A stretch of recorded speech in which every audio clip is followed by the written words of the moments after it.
everyone. Today I want to talk about anger. Anger is one of those emotions that so many people feel nervous about, either feeling or expressing or witnessing in other people, because oftentimes we're not socialized to navigate anger with much ease. And so what can happen is it either gets bottled up or we leak it out sideways, or it comes out passive aggressively. But anger is not the problem. Anger is actually a necessary human emotion. We need to feel anger in order to survive. Because think about it this way. If we didn't get angry from time to time, how would we know when we were being taken advantage of, or disrespected, or that there was some kind of injustice in the world? Now, a lot of those things are subjective, but nonetheless, if we didn't have any kind of flag to tell us that something was awry in our world, we would be far less apt to take action to correct it. And that's where anger is necessary for our survival.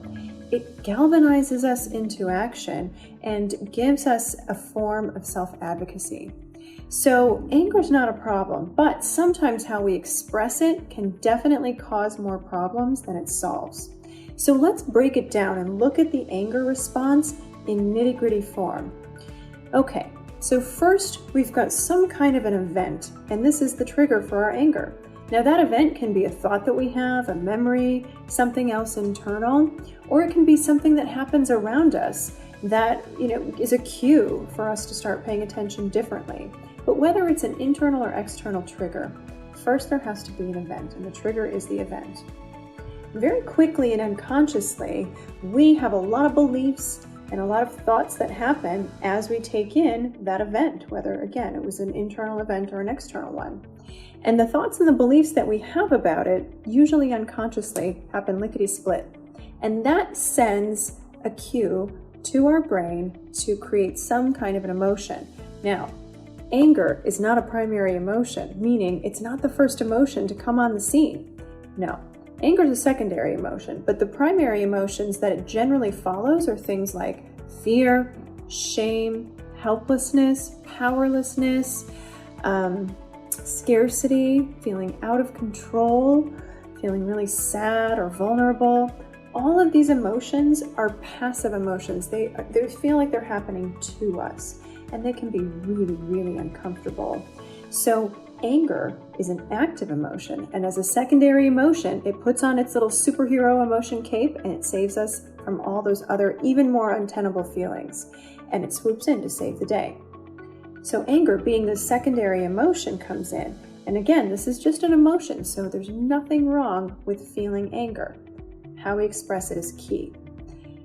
So first, you're likely to feel some kind of physiological changes in your body, and that's one of the first cues that anger is something that's going on for you. Now, some of those changes could be an increase in your heart rate, it could be increased sweat responses, or even a shortening of breath. So you might think about what's happening in your body. You might start to feel hot. You might notice some tingling sensations, or even shaking if the anger is really intense. All of those reactions are indications of the sympathetic nervous system elevating and escalating. Now, the sympathetic nervous system is responsible for all of our upregulating functions in the body. So meaning it's responsible for things that increase our vitality or increase our energy levels. So when you think about that steam rising, that's because your sympathetic nervous system is going up, up, up, up, up. And that's how it feels when anger is in your body. So these are some of the original or initial tells that you might start to feel angry. And then what you do about it is your behavioral expression of anger. So what does that look like? Well, it can be something like squinting your eyes. That's a behavior that you do if you get angry. It can be something like squeezing your fists or noticing that your jaw starts to clench. These are all behavioral responses to anger. Now, it can also sound like yelling. It can look like throwing things. It can look like getting physically aggressive or posturing with someone. And anger can also take on some unexpected fusions. So, Patrick Carnes coined the phrase many, many moons ago, Aratasized rage. And this term is really interesting because what it essentially boils down to is that someone's anger is being expressed through their sexual thoughts or their sexual actions. And that can look like infidelity or intriguing with other people. It can look like engaging in really derogatory sexual behavior, either with yourself or against someone else, to try and get that shame or that humiliation out. It can look like obsession, so that's actually a form of rage. I know, who knew? And a lot of people mistake rage with anger, but rage is not really anger. Rage is about panic, and it's a very quick, excited response to feeling some kind of imminent threat. So put that little nugget in for later and think about it some more. But let's come back to anger. Anger can also be fused with money.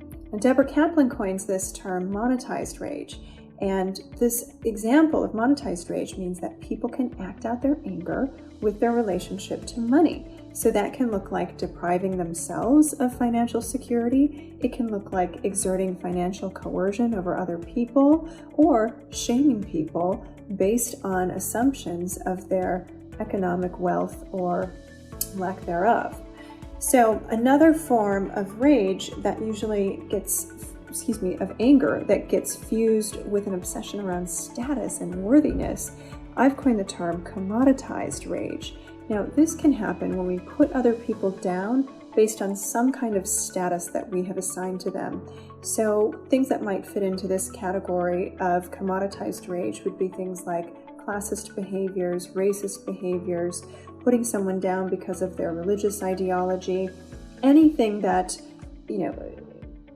asserts some level of worth that is higher or lower on the hierarchical pecking order of humans, because the reality is we're all equal, no matter what our job, no matter what our race, our gender, our creed, or our ideologies.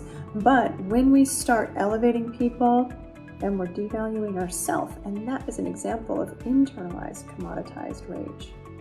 And when we're putting other people down or devaluing them, that's an example of externalized commoditized rage. So these are some of the different subtle ways that anger can be expressed.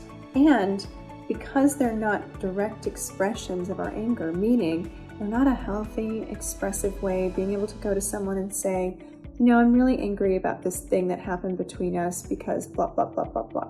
That's a really healthy expression of anger, having a conversation around it. But when we don't know how to be assertive, direct, and feel like our efforts to do so might not be met well, then usually our anger gets leaked out in these unconscious ways through our objectification of other people, sexually, financially, and so on.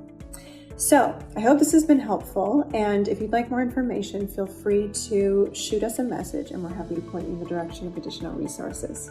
Take care.